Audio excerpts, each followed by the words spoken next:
Welcome everyone to another episode of Especialmente Normal International Edition. I am Madalena, we have Filipe Ferreira, Telma Santos, and our special guest today is Stephanie. Welcome, hello. Hello. So we will start with a small introduction and then we'll go into the conversation. So Stephanie was born and raised in the New York State. She's one of the kindest people we know. She works in the corporate world for JP Morgan, but she could just as easily work for any sort of social cause or non-profit organization. A few years ago, she fell in love with Portugal, but it was actually in the US that she found her Portuguese husband, with whom she now shares a 4-year-old son. He's 4, Eduardo? He's 4. He's going to be 5. He'll be 5. Good. So your first attempt to come to Portugal back in 2005, I think? I think it was. Or no. 6. It may be 6 or 7. Yeah, around that. Mm-hmm. So it didn't go exactly as planned. No. So in summary, can you tell what happened? Well, what part do you want to know? I mean, my part of the story is the flight was delayed. So we were leaving. First of all, the reason why this happened was because I wanted to save, I think it was $600, which is a nice chunk of change. And we were leaving from New Jersey instead of New York. And from New Jersey, we were taking a plane to Philadelphia. And then from Philadelphia, we were flying to Lisbon. And the plane in New Jersey was delayed. And it kept getting delayed and delayed because we knew we had to catch that flight to Lisbon from Philadelphia. And I remember going to the front desk and they were like, oh, it's on its way. And we'll make up the time in the air. I don't know. Did I meet you then? I don't think so. I think I met you on the plane or after the plane. Yeah, I remember because it's like the first memory that I have of you is we got to Philadelphia. Like yeah. 15 minutes after the flight. Oh, we were running. Don't forget. So we were on the plane. That's so when the plane landed, the plane finally came. We all got on the plane. We landed in Philadelphia. And I was like, we have an international flight to catch. And they let us go out first. And then I think there was like 11 of us in total that were running to the gate. And then when we got to the gate, it was like pitch black. Yeah. And that's when I was like, oh, hell no, this is not happening. And then that's when I think I hooked up with you. And we just kind of ended up staying together. And I went to some desk and I don't know how it happened. I think about it now. We were able to get like a hotel room. Somebody drove us back to New Jersey. We got vouchers for breakfast. You got everything for us. We got everything. I had to open my mouth. I was like, this is crazy. And then the next day we got on another flight. And I think it was like a Wednesday or something. So it was a day and a half later. We got on a flight. And we got to Lisbon. And then that's when we didn't have any luggage. And that was my learning, right? So everything that happens in someone, I think in my life, there's a lesson to be learned. Some part of your life happened and then you never forget it. And I've become the best packer and I know how to pack luggage and what to take and what not to take because I had nothing. I had no underwear. I had no extra clothes. I had no phone charger, no toothbrush, nothing.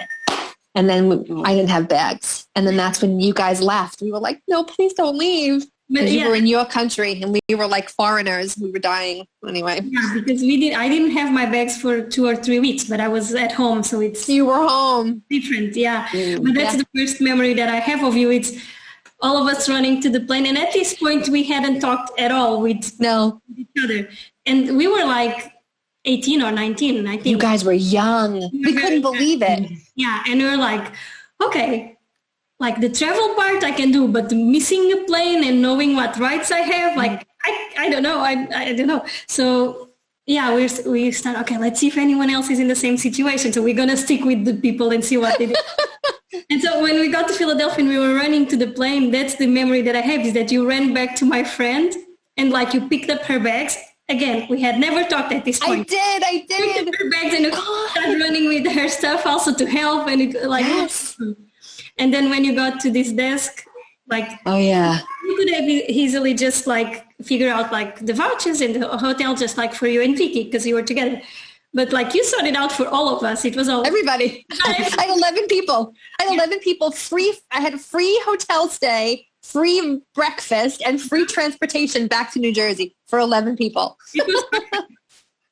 So yeah, Yep. that's a good memory. But because of that, you returned, I think, to the US a few days. Like We stayed, we had a travel agent, and I called her, and she was like, there really isn't a next flight for, I think, 2 days. And I mean, I had to go buy clothes. I had to go buy underwear and like socks and stuff at Cortez Inglés. What was that mall? Corte Inglés. Yes. Yeah, Corte Inglés. That's it. That's where I had to buy clothes. Yeah. And we had dinner, and then we ended up getting a flight home. I think it was the following day. And because we had no luggage, we were detained in Lisbon in the airport. They took us. They frisked us. They told us to step aside, brought us into this tiny room, and kept us there. We were like, if we miss this plane going back home, they were like, why don't you have any luggage? And I was like, you want to know why I have no luggage? And I went to tell them the whole story. But they detained us. And that was my... I remember wow. They took us to like this huge room where they kept all the missing luggage. Do you remember? Yes, I do remember that. It was the only time I've ever been in that place. Me too. Like, the amount of luggage that is lost. It's like, me what? too. Do you know there's a store? I don't know where it is. It's in some state here in the United States that they opened that up. It's called, I think it's called like Lost Luggage. And it is a warehouse full of people's just belongings who never claimed their luggage. It was a sea of luggage. I will never forget that. Oh yeah. Yeah. And our luggage, my luggage went to Frankfurt, from Frankfurt to Faro. Oh, okay. So it was on the same plane. And then it eventually ended up on my doorstep in Brooklyn. Yeah, it went to Frankfurt. Yeah. Whoa. Yeah. But for us, it was like we were very young and very shy, and like yes, we were just like the day before we were like, okay, it was nice. Like we spent 2 weeks in the US, and it was cool, and we had some friends there. But we're like, we're so bad at traveling because we didn't meet anyone, we didn't make any friends. Oh my God, lifetime friends! Do you believe that? Yeah, the last moment. So I remember we were like in Lisbon, because when we got to Lisbon, you were Vicky. Were like, okay, now this is your territory, so now you need to help us. Help us, exactly. Yep. Like, we can do that. And then we were like, okay, should we ask like their email? Maybe we should ask it. Do you think it's weird? No, we're going to make some friends. We're going to ask. So glad you did. I'm so glad you did. And look at that. And then we came back to Portugal to visit you. I mean, I'm so glad you did say that, because I don't know if I would have said it. I think I would have been like, all right, great. Nice to meet you. But I'm so glad you did. And we just have been kept in touch ever since. And you've come to the United States. You've met my son, my husband. Yeah. So, but despite all because of a lost plane. Yeah. Yes. That's amazing. All because, it's a good isn't that story. amazing? I always have problems with my flights, but because I think that time was like the first time that it like really went bad. And after that, I had a few other stories, but I always think, no, the first time that it went bad, it actually then worked out pretty well. So let's... Right. Exactly. Yeah. But yeah, after still, despite all of that, you still didn't give up on Portugal. Oh no, I went back. Yeah. You came back. So what was that attracted you to Portugal in the first place? It was someplace that us Americans just, you don't ever really hear of people traveling to Portugal. You know, everyone went to the same places. You know, Americans would go to the same place, Las Vegas. Sorry, I have a dog. And then the big thing was, why not? Let's just try it. Why not? We've never been there. Why not? But you know how we decided to go was Vicky and I were having dinner one night at some restaurant in the city, and she was like, we should just go on vacation somewhere. Where should we go? I don't know. And she said, our waiter is from, I don't know what country he's from. Whatever country he's from, that's the country we're going to go visit. Yeah. And that's how it happened. And we were like, all right, why not? And then why not was like the big thing. And then when we ended up getting to the Algarve, finally, there was like a wine store. It was called Why Not? We were like, oh my God, we're supposed to be here. But that's how it happened. Yeah. That's how it happened. And we went back, and then it was, you know, amazing. And then I just that was it. I just fell in love from that moment. I never really went back to Lisbon, or did I? Yeah, we did go back to Lisbon, but I just kind of fell in love with the North. And I fell in love with the North for a totally different story, but the Algarve was gorgeous. Good. I think we'll go back to the North. Yeah. But so when you came for the first time did you have a lot of expectation? Was it what you expected, or you were just coming like, let's see what it is? That's it. I just kind of go and let's see what it is. You do this is a long time ago. This is 2008, whatever, 2007, Google at that time, or it was different then. But, I looked at a couple of beaches and whatever have you, but I didn't really do much research on the country itself. So I didn't have many expectations. It was just like, all right, let's just see what we're going to encounter. And it was just gorgeous and amazing. And the people and the beaches, it was just exceeded expectations beyond, who would have known. And then that was it. I was like, I need to come back. So what do you like the most now that you know the country pretty well? What is it like? Oh, the people. It's the people. There's hands down. It's just the nicest country. The people are welcoming. They're warm. What I always found interesting was even in the basic daily conversations, at like a restaurant, the way you would communicate with the person coming to your table. You spoke before I understood the language, but just the way that you spoke as if you guys knew each other, have known each other. And I'm like, do they know each other? Because here it's very, you know how it is. Small, but yeah, but there's some kind of warmth in basic conversation. And I think that's just what did it. Just the beauty of the country itself. Was there anything that surprised you? Again, you didn't have a lot of expectations. Maybe not. No, I had no expectations, but nothing that really, I don't think anything really took me by surprise. My first experience was, the beaches. The second experience was, Lisbon, the history. Our food? The food, the coffee. Yeah, the food was amazing. The coffee was amazing. And just the culture. Right? Yeah, that's it. Like the compal juice. Oh, the compal, the cheese, the fresh cheese, the jam. I could go on about the food. That's just the bread. You were so impressed with the cheese section in the supermarket. The cheese is the bread. That's just, I fell in love with that too. Just the warm bread and the butter and the jam and the coffee. It's so good. Great. It just kind of brought me back for a second. Yeah. That's nice. But now let's return to the United States. Okay. You've been working for JP Morgan, a big bank. Yes. A big bank? No, a big bank.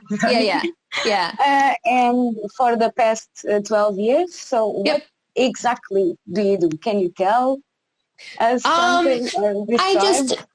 The easiest way to describe it is I open up people's accounts, right? So people will come to the bank and they want to open up an account for their child, for their granddaughter, for their mother, their father, their business.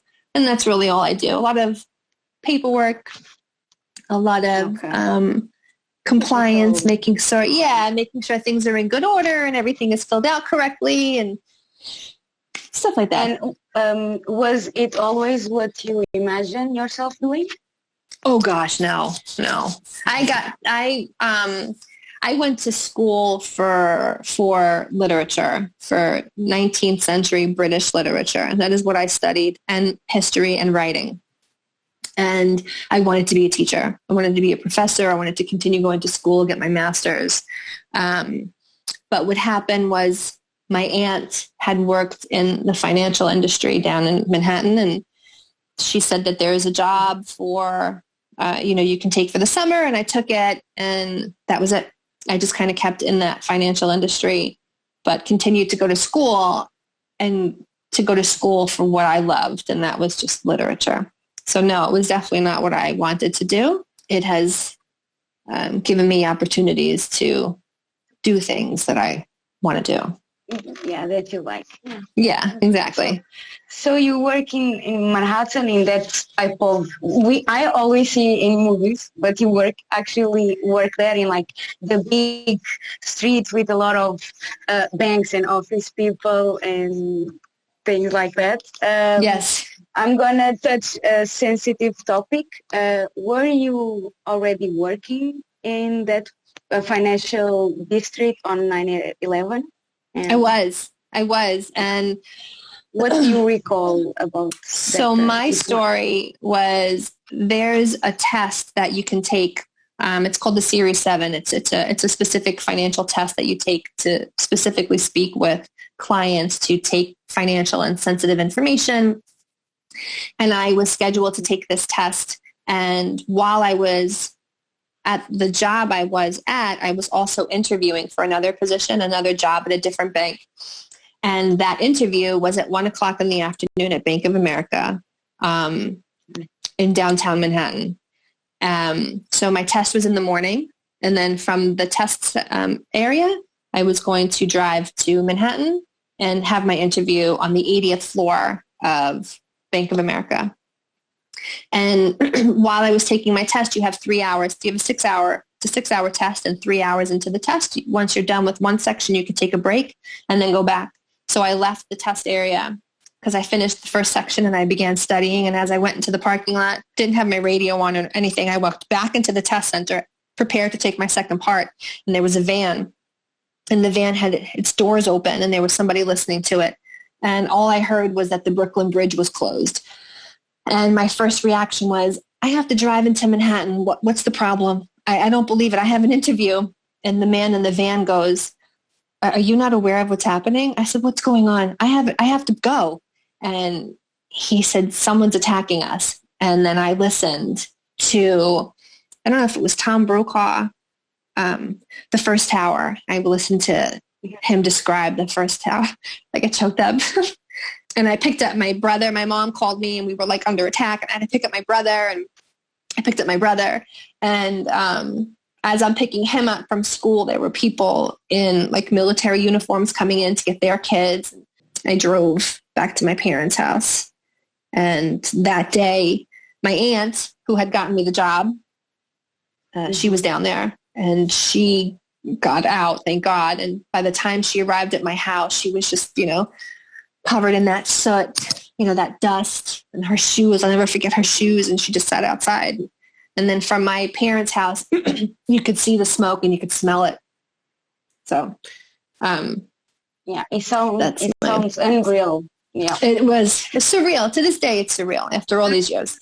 For us, because I remember like exactly what I was when I saw it. And for us, it was like, it looked like something like out of a movie. Right.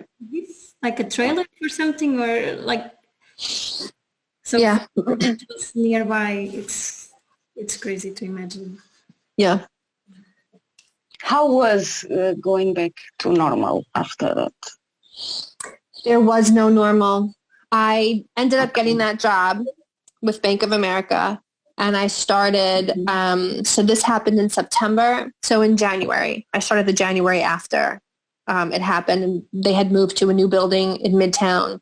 They had lost, I want to say 5 or 6 people from that office. They had died. It was weird. It was weird to be among those people who had colleagues to pass. And then I was like the new person coming in. But, subways did not run down there. It still had the smell in the air. And then in August, so that was January, I want to say August, there was this, I don't know if it was August of that following year or the year after, there was a huge power outage in Manhattan, actually the whole East Corridor of the United States. And we were only on the 3rd floor. And it was just that scary. Like all of a sudden your power goes down, and everybody in Manhattan was just on edge. And we walked downstairs and no phones were working. And I walked from Midtown Manhattan to Brooklyn. That was like a 7-hour walk in the heat. Oh my gosh. I walked over the Brooklyn Bridge, but there was always like this heightened, like, what's going to happen next. So it took a long time before everything kind of got back to what you want to call normal. Yeah, the new normal, yeah. Yeah. Oh, wow. Wow. Despite you being a East Coast girl, I think in 2010, you decided to move to the West. Yeah. and moved to San Francisco. Yes. What led you to this big change? I don't think I'd ever gone there before. Oh, no, I did. I took a trip there before. I was like, I'm going to go to California. And I took a trip by myself and went to California. It's like I've always wanted to check it out. And then I, was looking for a job, constantly looking for a job. I had interview after interview, and I would be flown out to San Francisco, or I would be on a phone interview, and I never got the job. And then one day someone at work was like, that they're hiring in California, and I applied for it, and that's the position I'm in now. And I was like, I'm done with New York.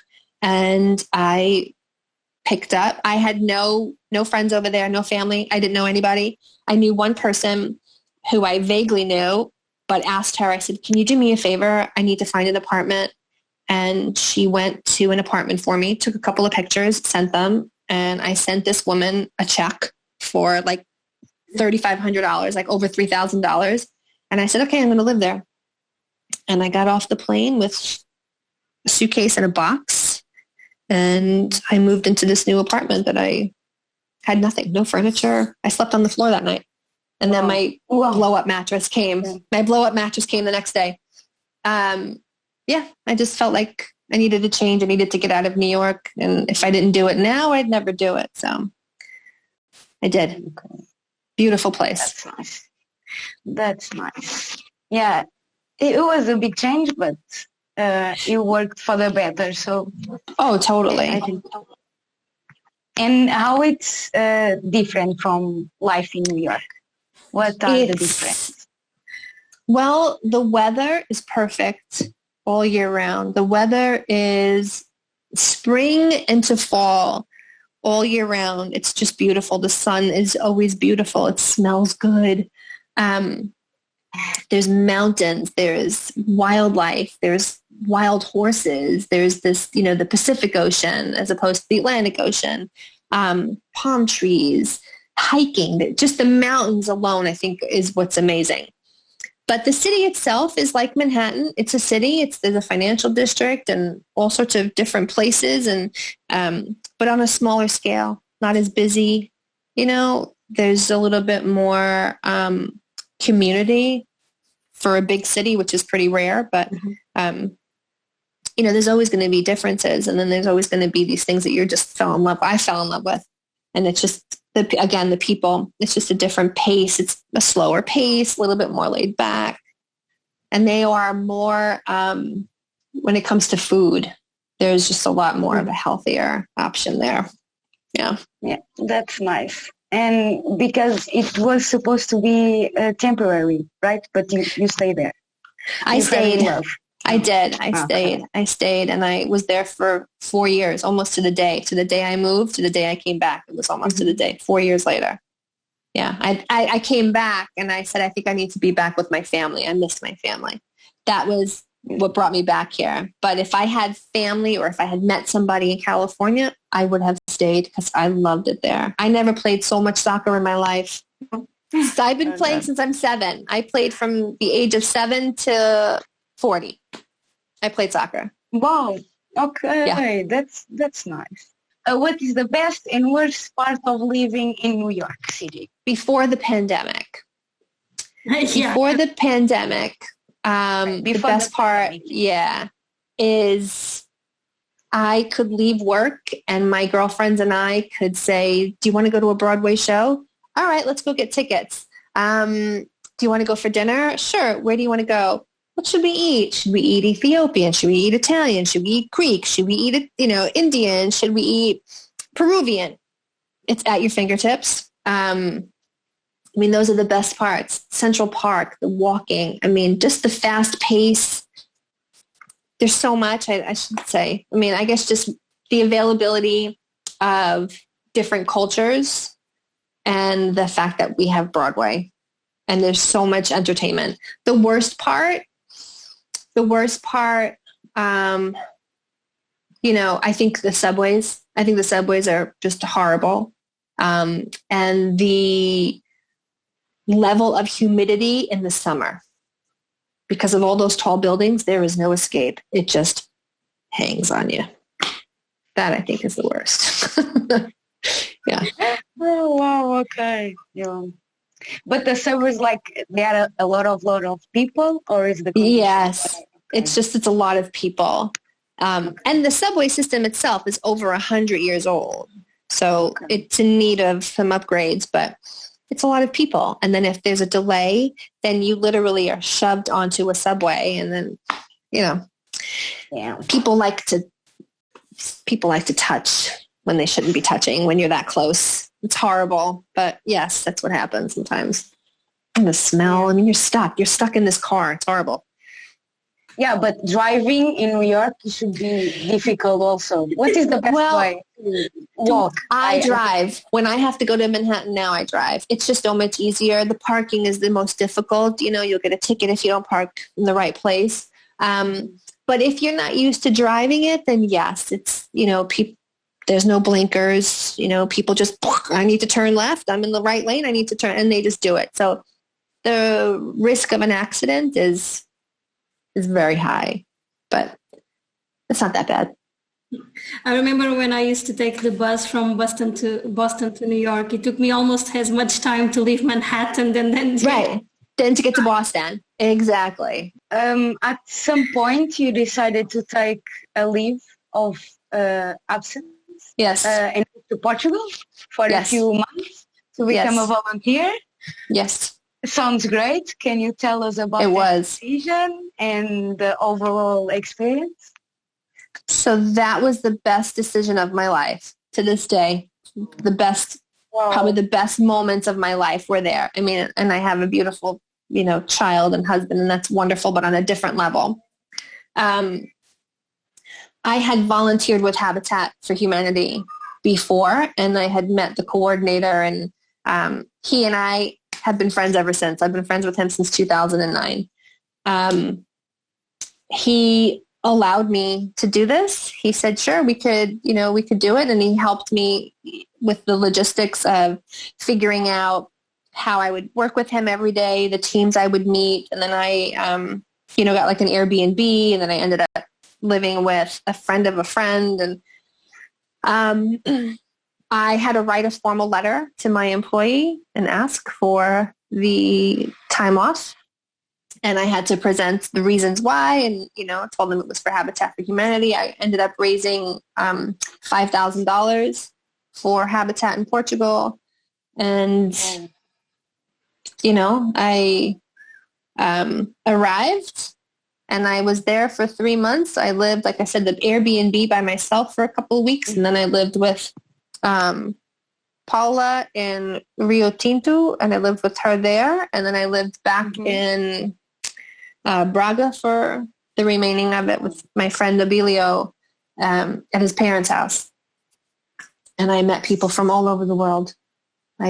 Teams from Canada, everywhere. It was the best. And I met people in Braga, and it was just, it was amazing. There's when you visit a country, and when you go on vacation, and when you stay at a hotel, there's that experience. Yeah, totally. Totally. And then when you are the person who doesn't speak the language, who's living in someone else's house, and, you have to submerge yourself in this culture. You are the foreigner. And so now you have to kind of acclimate to how this country runs. But it was the best decision I ever made. I just met so many wonderful people and children and, houses, and it's incredible what they do. Well, first of all, the work that they do is amazing, and the people that they work for, the houses they build, the people they build houses for, they're so appreciative, and the conditions that some of the houses were in to what they become, it's amazing, and then I also learned the language, you learn things about construction, you learn things about other cultures, and that kind of new ways to think, and it's totally great. I love also to go to another country. At least 3 months to get to know Yes. really the people and the Totally. culture and everything. Yeah, I agree. That's how you have to do it. A week in another country is not enough. 2 weeks in another country is not enough. You need to submerge yourself in a culture, and then there's a humbling experience about it, because you cannot communicate. You have to figure out how to get what you want, what you need, I mean, it's, I think it's good for somebody. It's different an amazing way to communicate. Totally. And you have to figure it out. But I've met some of the greatest people, and it was just one of the best 3 months of my life. Yeah. Communication is a big one because most of us are used to being able to like express our thoughts, our feelings and all of that. And sometimes we think that, for you being a native English speaker, a lot of the times people speak English, but sometimes we take it for granted. So when you go to a place where people don't, and it's fine that they don't have to. We had the same experience. Right. When me and Mother were in Poland, for example, it's like, they don't need to speak English. They speak their language. So you have right. But I think it's a big adjustment because sometimes you have so much to say or so. And believe me, to this day, even with my husband or with his sister or with his mother, there's so much I want to say and talk to them about, and I can't, even, when I was there, I mean, Braga is a pretty young city, I mean, so many young people there. English is not, it's easy to come by. So it wasn't too difficult. I mean, I picked up the language, but, when we would go into these tinier little areas, tinier little towns, not everybody, they were older, not everybody spoke English or understood what I was talking about. And so, that's hard. And so with Miguel's parents, the same thing, when we're there, I mean, there's just so much. I want to sit at the table and I want to talk to this woman and I can't. So anyway, that's a whole other side story. Other ways to communicate. It's not sure. Find different ways. Exactly. Yeah. So that's actually what we're going to talk next, which is like family topic. Mm-hmm.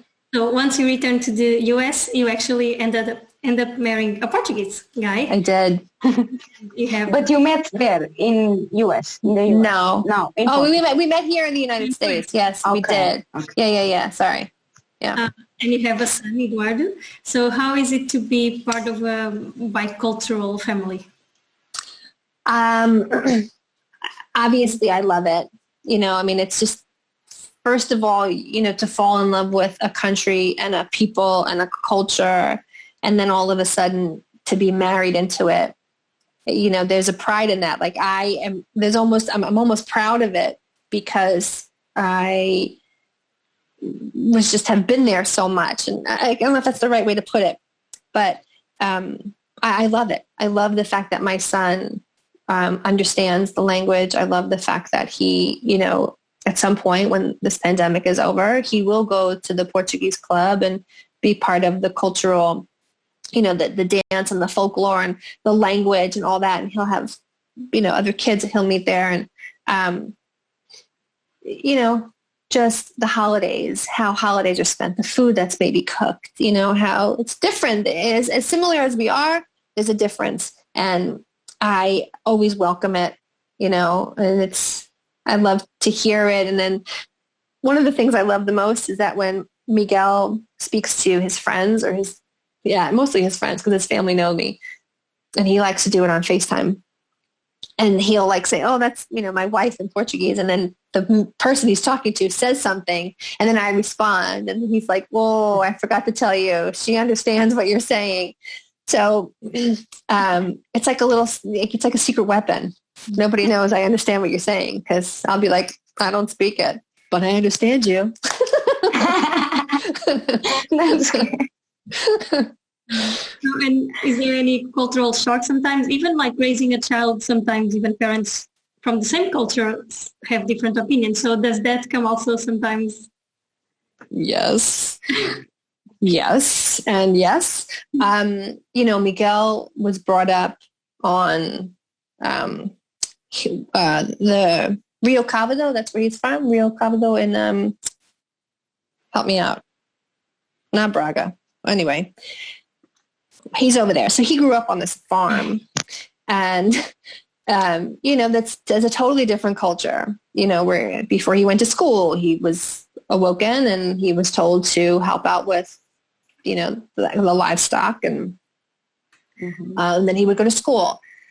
So, to know that this person is tangible, literally in my house that used to do this, I just think that's amazing. That he would handle cows and the sheep and the pigs and the chickens and all that stuff. And not that it's a shock, but it's like, it's unbelievable. From an American from, Long Island and Brooklyn, it's like the most we come close to livestock are deer, that are out in Fire Island, but not like that. And so that I found to be a little interesting. And even when I went there, when I went to visit, his mother had a wheelbarrow, and she had it's a bunch of it looked like hay.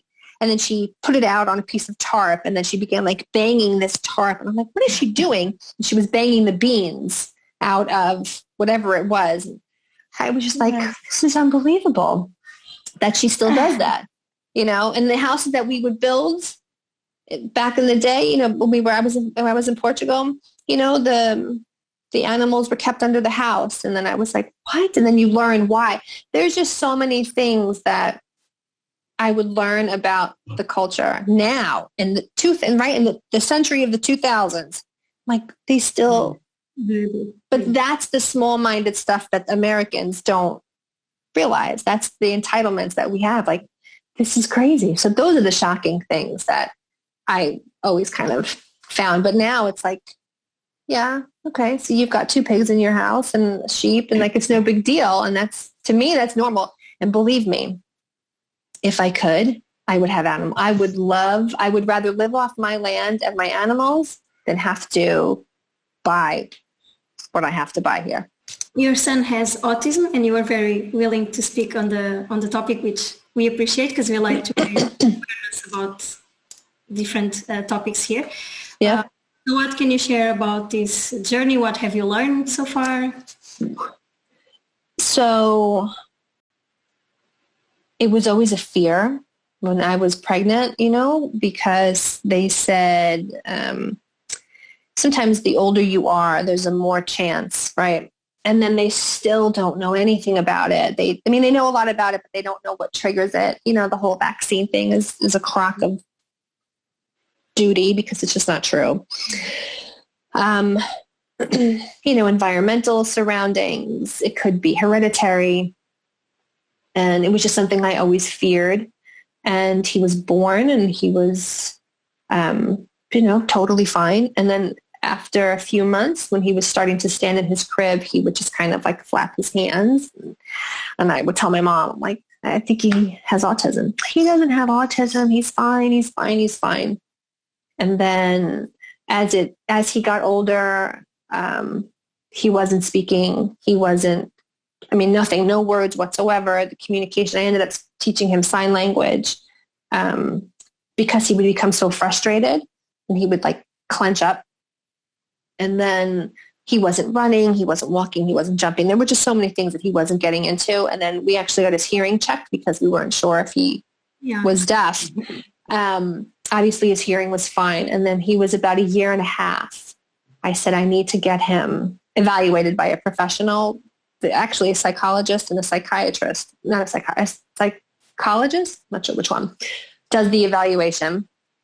And twice they were, well, I'm not going to diagnose him now, but he has some tendencies. And then I finally took him to, they're called developmental pediatricians. And what that is here is they specifically monitor children with behavioral or neurological disorders. So they're a pediatrician, but they also monitor the behavioral part of it. And the woman I found, by the grace of God, because here in the United States, there's a waiting list of 2 years to see these developmental pediatricians. 2 years. Nobody takes insurance, so it's $650 just to meet them, and then it's $250 every time you see them. Wow. Anyway, I found this woman, and she's in Manhattan. She's down on Chelsea, and she diagnosed him and said, yep, it's definitely autism, and then we're going to get him with therapy right away. And she's more on the holistic side. So when I say holistic, it's not medicine. It's the gut and mind combo, that communication. We want to make sure his gut, meaning his belly, the bacteria in his intestines are clear and clean. And then there's a connection between your digestion and your brain function. So she immediately had me get him with ABA therapy. And ABA therapy, it's called applied behavior analysis. And it's tangible evidence where there are charts. I'm able to see now charts of when Eduardo started therapy to now, and you can see his behaviors and how they reduced and how they have gone down. So it's tangible evidence that this works. So back to him being diagnosed at 1.5 years, or actually 1.5 years is when he started with basic therapy, which was occupational therapy for like fine motor skills, walking, jumping, running, his, grasping stuff. And then just regular therapy to get him to communicate because he didn't know how to communicate. So he's been in there. He's had a therapist in his house or in his life since he's 18 months. And that means that I've learned how to be a therapist for that long. And the goal, even with the ABA therapy, the ultimate goal is to have the parents take over and be therapists. So here in the United States, the insurance company is covering this therapy, thank God.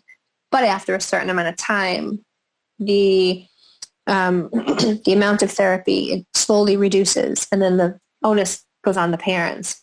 So, for example, when Eduardo started with therapy, he was allowed to have 45 hours a week of therapy.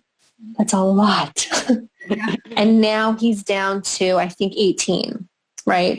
But now it's my responsibility to learn from the therapists what to do when a tantrum happens, what to do when he's not being compliant. So it's a lot to learn. And because of that, I considered going back to school to be a therapist myself, to help other families. But of course, naturally, in the state of New York, you can't do that online and get a job, right? So there's like all these online courses that you can take. But in the state of New York, an online degree is not acceptable. I'd have to go to an institution. I'd have to go to NYU. I'd have to go to a college, like physically go to one of these colleges, or take the courses online, but it has to be an accredited school in the state of New York. So like I can't take an online course in New Hampshire and apply that to New York. Yeah.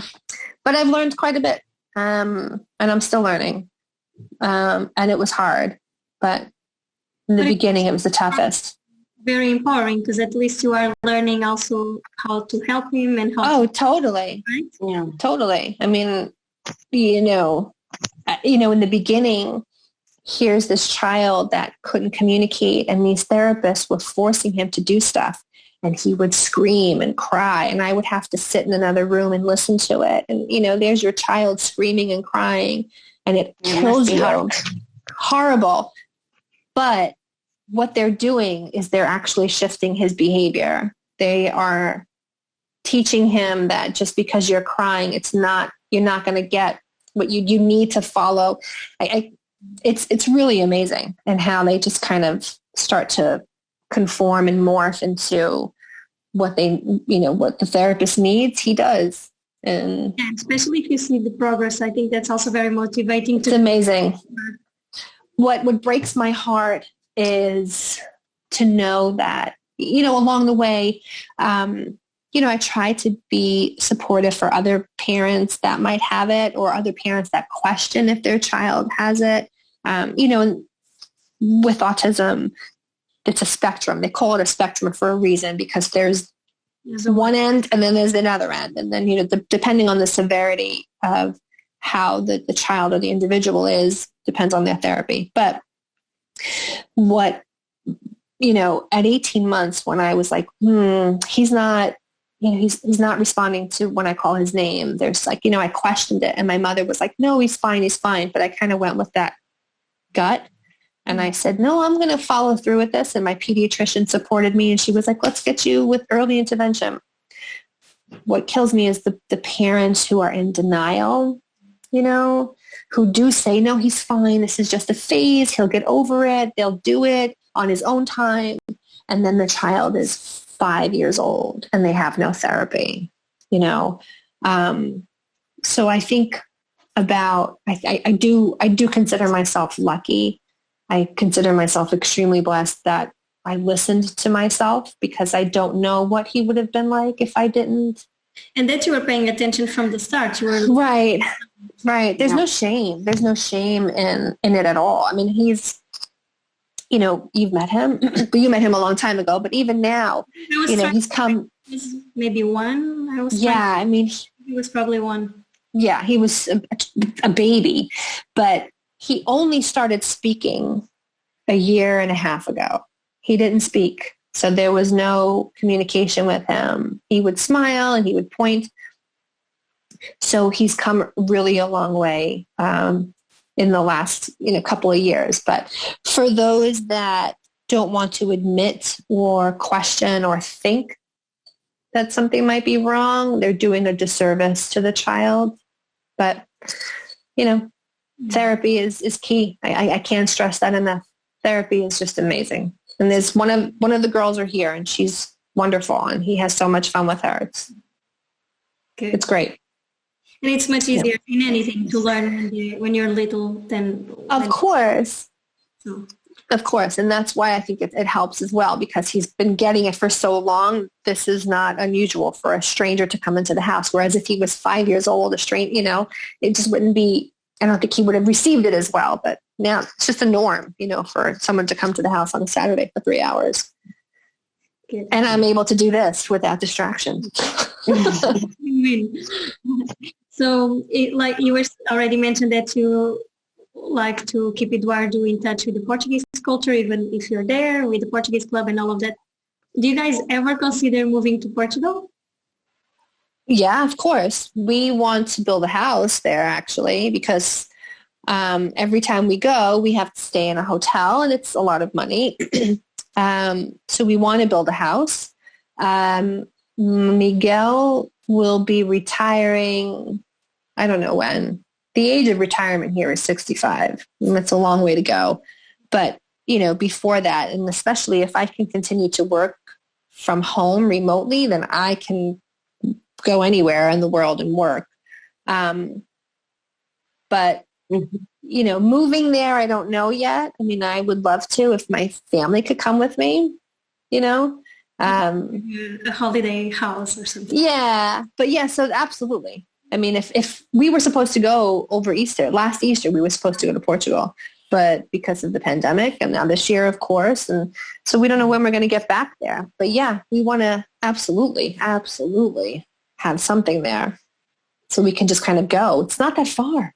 Yeah. California to New York is the same distance as New York to Portugal. As big as yours, it's perspective. Yeah. Yeah. So you already mentioned that you understand the Portuguese, but how is your speaking? Because terrible at some point. So how? Terrible. And I'll tell you, I think when I was there, the last time we were at Miguel's parents' house, they said I sound Brazilian, and they laugh at me, and they don't correct me. They almost make fun of me, like Miguel too. Like when I try to speak, he'll make fun of me. But when he tries to say something in English, I just correct him. And I don't know which is worse or which is better. I'd rather be corrected. This way I know for the next time. Mm-hmm. But there's something to be said when you try to speak and they're like, you sound Brazilian. I'm like, I'm trying not to sound Brazilian, but I can't help it. Mm. So I don't speak it. I don't. I mean, I do use words with Eduardo when we're outside. Just small words, small like objects is what I will use. But that's always been my problem. Even understanding the language, when a conversation is happening, I know what you're talking about. but are they the prepositions I'm talking about? The I am, is, here, was, he was going, the past tense, the present tense, like those are the things I don't follow, but I recognize the words and I recognize that, what you're saying. I just don't know if you're saying it in the past tense or if you're saying that it happened just now, or, so. Yeah, that makes sense. Yeah. But no, I don't speak it. I want to, but I don't. Sometimes I do. It's a complicated language. And yeah. It's easy to learn if you move here because you hear constant. Exactly. Exactly. It also depends a lot on the people, and I don't know how it is with you, but for example, me and Mother we were in Poland at the same time. Right. And I was very into the Polish lessons, and Mother was like, I can do the basic. But then she would speak much more because she didn't care if she was right or wrong. She would just use the language. Right. Which is a much better way to do it. And me, because I only wanted to speak when it was perfect. Come on, if you think Portuguese is hard, try Polish. But so it took me longer. So I think when you have her mentality that I'm just going to use the words. And if it's right, it's right. If it's that's the best way to do it. And that's how I was doing it. When I first got there, I was speaking and I was like, hey, I understand what I'm saying. And then I was actually complimented on my accent. They're like, are you Portuguese? I'm like, no, I'm from New York. And then that's when you get that confidence and you just kind of speak it. But then the second someone is like, she says late, I'm like, it's not, isn't that how you say milk? And they're like, no. And they laugh at you and you're like, oh, I'm so sorry. And then, kids. I think that's how it worked for us because we were doing with kids, and with kids you just repeat and they're much more forgiving. They were like, we learned from the kids because it's like, exactly, you're just surprised you're saying anything at all in their language. So that's true. So you became a mom at a later stage of your life. Was it always something that you wanted to do, or you weren't so sure? I did not. I almost feel bad saying it. I did not have that maternal desire ever. I was like, I don't need kids. I played soccer forever. I would get on a plane and I would travel wherever I wanted to go. And then I never had that, what you see in movies, I want to have a kid. I only have one ovary. I mean, that's maybe too much information, but then there was that part where I don't even think I could have kids. I was told I wasn't. At 19, they were like, I don't think you're going to be able to have a baby. So if you want kids, you should think about adoption. And I was like, okay, I'll just probably never have kids. And then all of a sudden I was just like, yeah, I think I could do this. And then my mom was 41 or 42 when she had my little brother. And so I was 40. I came back from California. I was turning 40. I met Miguel, and all of these, that serendipitous, how the universe just kind of opened up. And I was like, maybe I could have a kid. Maybe I could have a child. I don't know. We'll see. Let's talk about it. And then I went to a fertility specialist, and she was like, well, you could, start with the shots. And I was like, I'm not doing it. I don't need one that bad. And then that's just why I was like, no. And then I got pregnant, and then people were like, you did? I said, yeah, by myself. And I was almost 40 and no issues, and had this amazing little guy, and it was a one and done. And obviously not having any more children, but coolest thing I've ever done in my life. I'll tell you that. Pregnancy is just the coolest thing ever. To be, especially someone who didn't really want it. Not that I didn't want it, but I was like, yeah, whatever, no big deal. But then when it happened, you actually realize what's going on in your body and what you're doing, and you're growing a human being, and then this human being starts to move and you feel it. Coolest thing ever. To this day, it's the coolest thing I think God could have given anybody. It's just the ability to grow a human being inside of them.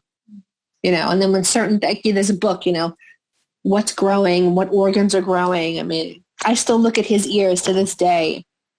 And I think to myself, I remember reading in the book that this is when your ears are growing and this is when your lungs are full, are forming. And I listen to him breathe and I'm like, I made those lungs. It's awesome. See, Ma, they're not all this scary. Yeah. We had some guests with babies. No. One of the kids threw up in the middle of the I'm like your pest self. I'm like, I don't need them. Okay, I'm good. I can travel Right. whenever I want, I mean, but you never know the future. So No, but I never say never, but I'm at that point like, maybe You're young. sometimes very young. you're young. But the thing is, I had him and then I haven't missed out on my life. I moved to California. I lived in Portugal. I built houses for Habitat. I've been to, I don't know how many states in this country. I was in Russia. I was in Finland. I mean, I've traveled. I've done all the things that I wanted, I wanted to do and I did them. I was going to ask that if you think that embracing motherhood when you did at that time of your life, if maybe that was an advantage for exactly all those reasons that you had time to do other stuff and to There's two, and all of definitely. There are different ways to look at that because, like you said, I'm able to do. I was able to do all these things, and I'm so grateful that I had all these amazing experiences and met all the people I did and did all the things that I did and got hurt and whatever. And then the other side of that was I was single for so long.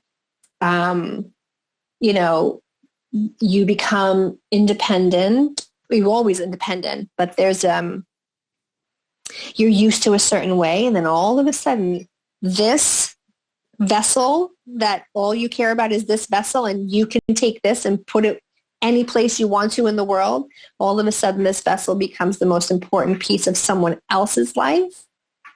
And you're not, you take a back seat. The disadvantage, I think a couple of things. I think my patience. I wish I had more patience. And I think maybe at a younger age, I would have had more patience. I don't know. Energy level, I'm 46. So the energy level is a little different. But the other side of that is I think he'll keep me young. My brother kept my mom young. My mom's 76. You'd never know. But, I put that trust in God and was like, all right, this was supposed to happen. It happened and it did. And it was awesome. And I wouldn't change a thing. But, also, and you'll see when you guys become my age, when you hit like 40, 41, there's this attitude shift that takes place, especially for women. That shift is, I don't care anymore what you think. I don't care that I've got 3 rolls in my belly right now. I don't care that my size 10 pants don't fit me anymore because it doesn't matter. So there's a confidence shift of what you look like, how you think, what other people think of you. And so when this child comes, it's like, all right, I'm going to do whatever I can, to help you because I did my life and I don't need to look like a model or, a Hollywood celebrity after I have a child. And, there's something about it that I'm like, okay, I did it. 40 is not, I wouldn't go having babies after like 41. Yeah, but it's possible. It's doable. Totally. It's totally possible. And I think you should. I think you need to live your life. I think everyone needs to live their life. Yeah. There's an entire world to be seen, to be explored, to be experienced. And, if you get married and have a child and have that child early, then that's great because what happens is when you're 35 and 40 years old, then you have a whole different freedom as a 30 and 45-year-old that I don't have. But, it depends on how you look at it. Yeah.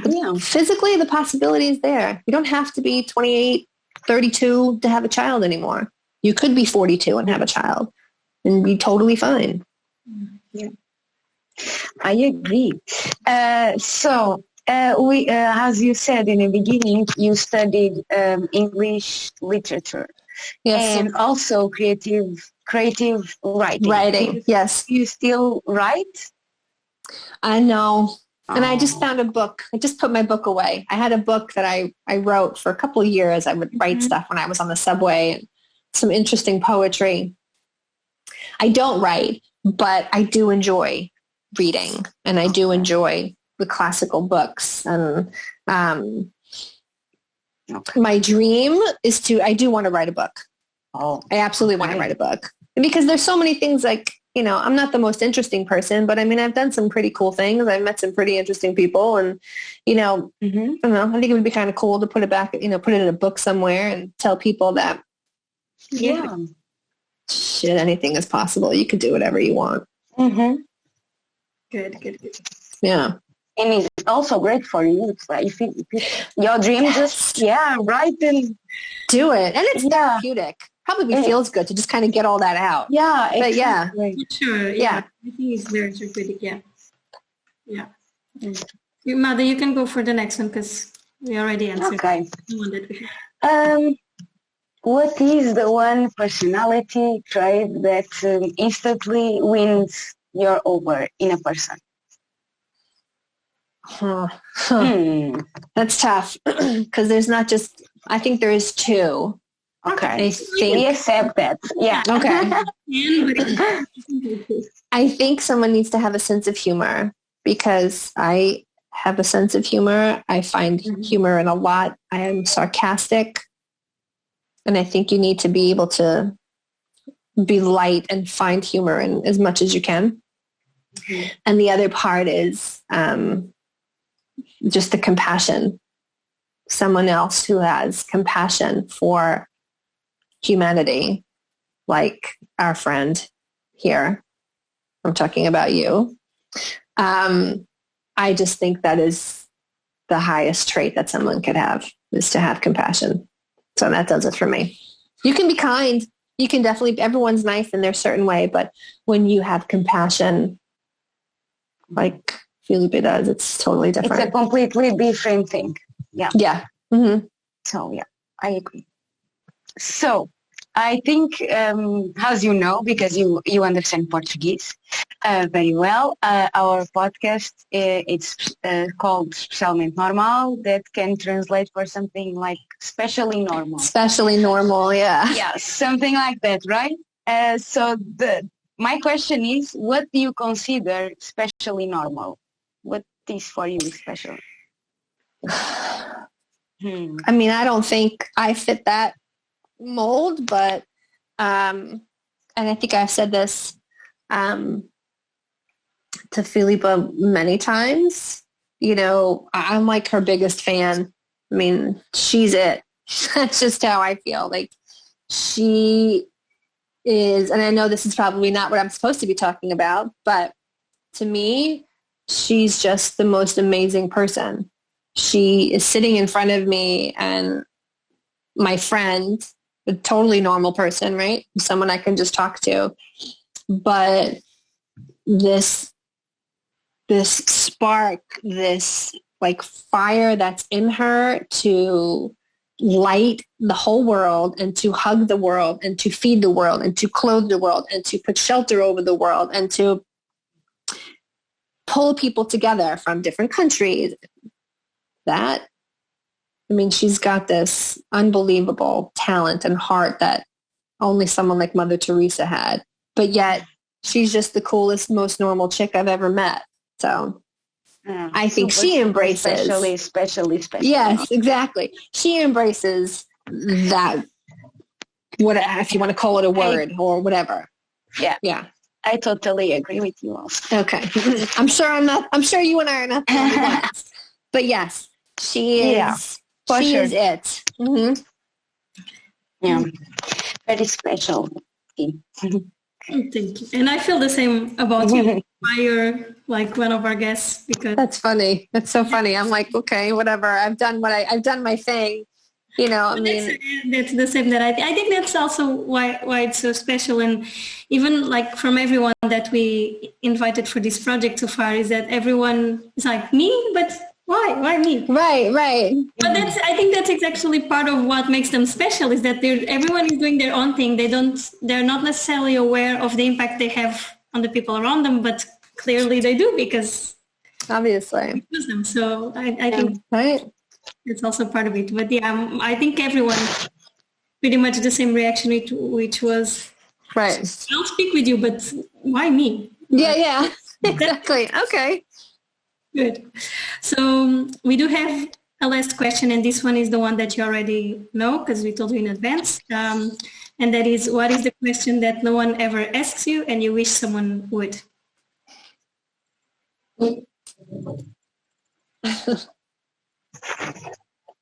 You'd think I did all this homework, and then that's probably the one thing I probably didn't do enough on. The one question that, you know, and it's going to sound selfish, but Go for it. it's about soccer. It's, Okay. why did you play soccer for so long? I mean, I think that's probably, I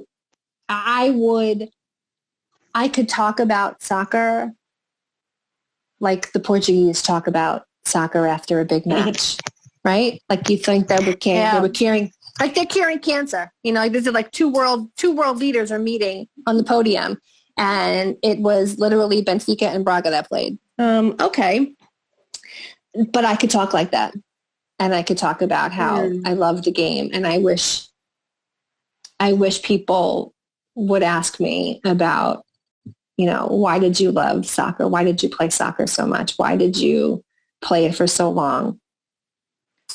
Yeah. And do you think that's something? But nobody knows.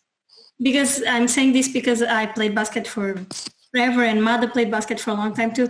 And do you think that it's something that people can understand when you speak, or is something that's like you have to live? Do you have to? You have to. Yeah, exactly. Because it's not just a game. I remember when I stopped playing, I missed the game in itself, but I missed like after a day of work or school, like I'm exhausted, but you go there and you have fun and you're totally kind of tiring. Teamwork and all the things around everything about it, getting dressed for it, putting on the uniform, putting on the sneakers, putting on the sports bra, I would put on shin guards. It was just, you would put on this armor, this new kind of piece of you, and then you went and you played the game. But what I love the most, is why I played it for so long. And then maybe it was the same for you guys. The second I got on a field, the second I stepped on a pitch, everything stopped. Nothing else existed. Life didn't exist around me. My car didn't break down last week. You know, I can't pay my electric bill. It stopped. It was for 90 minutes. I have the opportunity to think nothing but this game and how I'm going to play and what we're going to do. And then, you know, the walls could be crumbling around you and it didn't matter. I just wanted to play my game. And there's I think a feeling of bliss, you know, you're exhausted, but yet you still find the energy to play because you love it so much. Yeah. So, and the camaraderie, and not only, but the camaraderie, the teamwork to play. It's just not one person with the ball, you know, it's 11 people on a soccer field. And I don't remember how many on a court, but you know, there's that whole aspect of being part of a team. And that's another thing I want to get with Eduardo. Because I don't know if it's the same for you, but for us, our closest friends are still people that played basketball. Not even from school, but a lot of our closest friends that we shared the court with. Yeah. And it's funny is I have nobody that I played soccer with for all these years. I don't talk to anybody. My only closest friends are my girlfriends that I've known since I'm 5. But everyone I played soccer with, actually one person from California.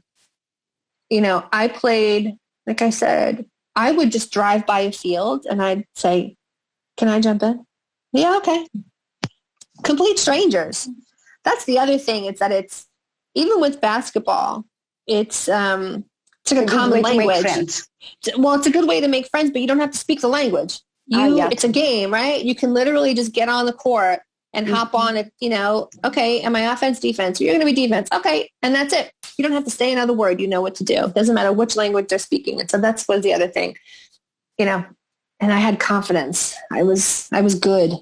And so I didn't mind just getting on with anybody. And so that's the one thing I think I wish people would ask me more about is soccer, because I loved it and I was good at it. And I don't really ever say that I'm good at anything. So good. That'll be so. Thank you very much. We could be here for hours. Yes, we could. Yeah. We've been here for a while now. Yeah. So but thank you so much again for saying yes, even though you don't. Thank you for asking me. It was lovely. Amazing. Thank you. I'll have to say bye.